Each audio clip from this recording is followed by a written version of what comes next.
नमस्कार, मैं हूं आपका होस्ट और आप देख रहे हैं प्राइम न्यूज धरणी हिंदी। तो आइए शुरू करते हैं आज की टॉप हेडलाइंस। संचार साथी ऐप पर केंद्र की बड़ी वापसी। सिर्फ 2 दिन के भारी विरोध, राजनीतिक आगजनी और प्राइवेसी पर उठे सवालों के बाद केंद्र सरकार को संचार साथी ऐप की अनिवार्य प्री इंस्टॉलेशन नीति वापस लेनी पड़ी। विपक्ष ने इसे सर्विलांस का नया दरवाजा और तानाशाही की तरफ खतरनाक कदम करार दिया, जिससे सरकार पर दबाव और बढ़ गया। सरकार का दावा है कि ऐप सुरक्षित है, जासूसी असंभव है और लोग चाहें तो इसे डिलीट भी कर सकते हैं। जनता के तीखे फीडबैक और बढ़ते अविश्वास के बीच आदेश वापस लेकर सरकार ने साफ किया कि अब डाउनलोड का फैसला लोगों पर छोड़ दिया गया है। तत्काल टिकट सिस्टम में बड़ा झटका। भारतीय रेलवे ने तत्काल टिकट की मनमानी और दलाली पर कड़ा प्रहार करते हुए अब रिजर्वेशन काउंटर से टिकट बुकिंग के लिए ओटीपी अनिवार्य कर दिया है। यात्री को फॉर्म में दिए मोबाइल नंबर पर ओटीपी मिलेगा और तभी टिकट कंफर्म होगा, वरना बुकिंग तुरंत रद्द। यह सिस्टम पहले 52 ट्रेनों में लागू था, लेकिन अब कुछ ही दिनों में सभी ट्रेनों पर लागू कर दिया जाएगा। रेलवे का दावा है कि यह कदम दलालों पर नकेल कसने, पारदर्शिता बढ़ाने और असली यात्रियों को हाई डिमांड टिकट दिलाने के लिए बेहद जरूरी था। पुतिन का भारत द्वारा। अमेरिका भड़केगा, पर भारत क्यों नहीं छोड़ सकता? रूस का साथ। रूसी राष्ट्रपति व्लादिमीर पुतिन 2 दिवसीय भारत दौरे पर आ रहे हैं। ऐसे समय में जब अमेरिका यूक्रेन युद्ध खत्म करने का दबाव बढ़ा रहा है और भारत पर रूस के तेल व हथियार सौदों को रोकने के लिए प्रतिबंधों की तलवार लटक रही है, लेकिन भारत के लिए रूस सिर्फ दोस्त नहीं बल्कि रणनीतिक अनिवार्यता है। S-400 जैसे हथियार, भविष्य के S-500 Su-75 सौदों की संभावनाएं, ब्रह्मोस 2 जैसे हाइपरसोनिक मिसाइल प्रोजेक्ट और न्यूक्लियर सबमरीन में दशकों पुरानी साझेदारी। साथ ही दोनों देश नए पेमेंट सिस्टम, तेल कारोबार और व्यापार असंतुलन को सुधारने पर भी काम कर रहे हैं।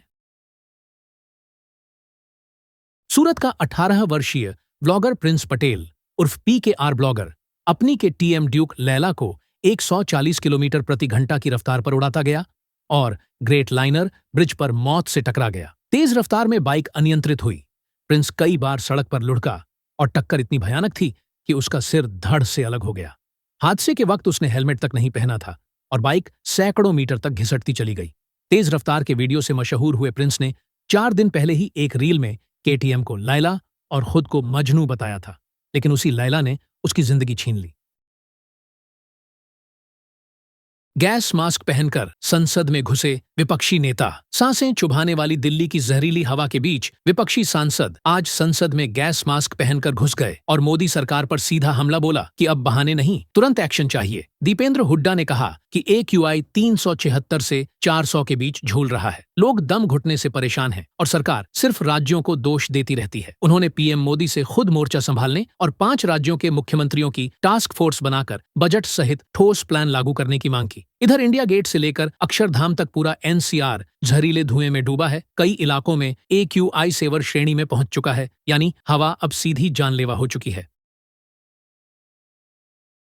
बीजेपी का कांग्रेस पर सीधा वार। दिल्ली में आज बीजेपी ने कांग्रेस पर सबसे बड़ा आइडियोलॉजिकल हमला बोलते हुए आरोप लगाया कि पार्टी अब हिंदू आस्थाओं और भारतीय परंपराओं के प्रति तिरस्कार दिखाने लगी है। बीजेपी प्रवक्ता सुधांशु त्रिवेदी ने दावा किया कि कांग्रेस शासित राज्यों के मुख्यमंत्री रवंत रेड्डी और सुखविंदर सुक्खू के आपत्तिजनक बयानों से साफ है कि कहीं न कहीं सनातन धर्म को निशाने पर लेने की सुनियोजित कोशिश चल रही है। बीजेपी ने DMK द्वारा आयोजित इरेडिकेशन ऑफ सनातन धर्म कॉन्फ्रेंस का जिक्र कर सवाल दागा, क्या कांग्रेस और राहुल गांधी ने अब सनातन धर्म के समूल विनाश का कार्यक्रम शुरू कर दिया है?